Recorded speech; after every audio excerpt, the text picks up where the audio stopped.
N'en déplaise à cette météo estivale, je vous propose un retour sur la dernière saison hivernale, une saison en demi-teinte pour la station de la Dôle, dont la gestion, je vous le rappelle, du domaine a été reprise par la société Sogestar il y a 2 ans. Jean-Sébastien Lacroix, bonjour. Bonjour. Vous êtes le PDG de Sogestar. Alors, en demi-teinte, parce que la fréquentation est inférieure à la moyenne des 5 dernières années, on parle de près de moins de 10%, malgré un hiver qui a été plutôt lent avec un bon enneigement. Comment est-ce que vous l'expliquez ? Oh, il faudra qu'on fasse des analyses complémentaires, mais un premier avis, c'est de dire peut-être que les clientèles ont un peu changé de pratique, puisque sur la même période, on enregistre, nous, côté français, sur le même massif, mais côté français, une augmentation de 18% par rapport aux 5 dernières années. Oui. Avec beaucoup de fréquentation d'ailleurs de la clientèle suisse sur les parkings du Balancier et des Jouvencel, donc peut-être un report de fréquentation. Donc les clients suisses ont plutôt tendance à aller de l'autre côté du massif pour des questions de prix ? Pour des questions de prix pour l'instant, effectivement, et pour des questions de service, certainement, puisque pour l'instant, au Pied de la Dôle, il y a très peu de services, alors que les parkings Parce que français... le contraste, il est impressionnant. Hein. Le domaine voisin des Tuffes, c'est plus 18% sur les 5 dernières années. En moyenne, on voit effectivement que le contraste est important. Il y a forcément quelque chose qui ne joue pas très bien du côté de la Dôle. Qu'est-ce que seraient ces éléments ? Je cite peut-être des aspects liés qui ont été donnés par l'Office du tourisme. Il cite le fait que la Dôle est moins protégée du vent, qu'il y a un climat plus rude, qu'il y a beaucoup eu de jours de nuages et qu'il n'y a pas de panorama.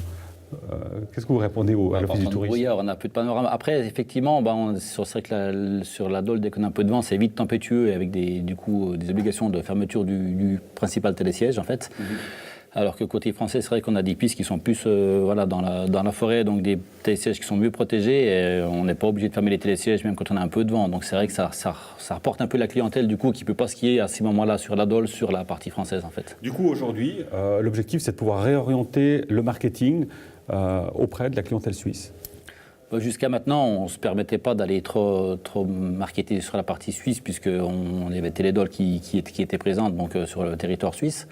Maintenant qu'on a repris en fait, l'exploitation de la Dôle, on a toute liberté justement d'aller faire des opérations de promotion sur la Dôle du côté suisse également, sachant qu'on a un service marketing qui est très développé, nous, à la Sogestar.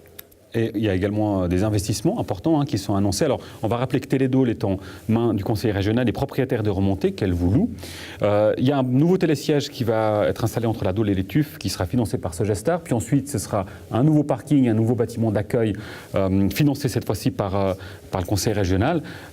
Il y a finalement, on le comprend par ces investissements, un certain optimisme sur le moyen terme.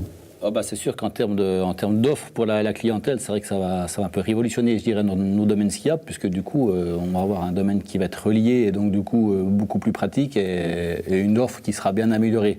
Sachant que le forfait final de ce domaine réunifié sera inférieur au coût actuel du franco-suisse. Donc on sera du coup très compétitif également au niveau du prix, bien sûr. Et la réflexion, j'imagine, à plus long terme, comme toutes les stations de basse et moyenne altitude, c'est de pouvoir diversifier son offre, aussi apporter des éléments peut-être pour la saison estivale. Quelle est la réflexion de votre côté sur cette diversification de l'offre ? En termes de diversification, c'est vrai que nous sur la station des Rousses et également la Sogestar, ça fait déjà quelques années qu'on investit sur d'autres produits. On a investi sur notamment un Commando Game qui est un parcours aventure autour du Fort des Rousses. On a pas mal de musique sur la station, on a pas mal d'événements culturels aussi qui viennent se greffer maintenant et pendant la saison d'hiver et hors saison d'hiver, avec beaucoup également de manifestations sportives d'envergure. Donc ça fait déjà quelques années qu'on a pris le pari de la diversification. Et c'est grâce au ski alpin et au résultat du ski alpin qu'on arrive à diversifier sur d'autres activités. Oui, forcément. Et puis on signalera pour terminer aussi que le domaine va accueillir les Jeux Olympiques de la jeunesse en 2020, combiné nordique, biathlon et le saut à ski. C'est ça, exactement. Donc toute cette partie-là sera faite au stade des Tuffes, sur la station des Rousses, et puis on se prépare déjà à cet événement. On a des événements en test pour se préparer. Et on a eu les championnats de France, notamment de ski nordique en cette fin de saison, pour pouvoir se calibrer pour cet événement, effectivement. Merci beaucoup, Jean-Sébastien Lacroix. Au revoir. Merci à vous.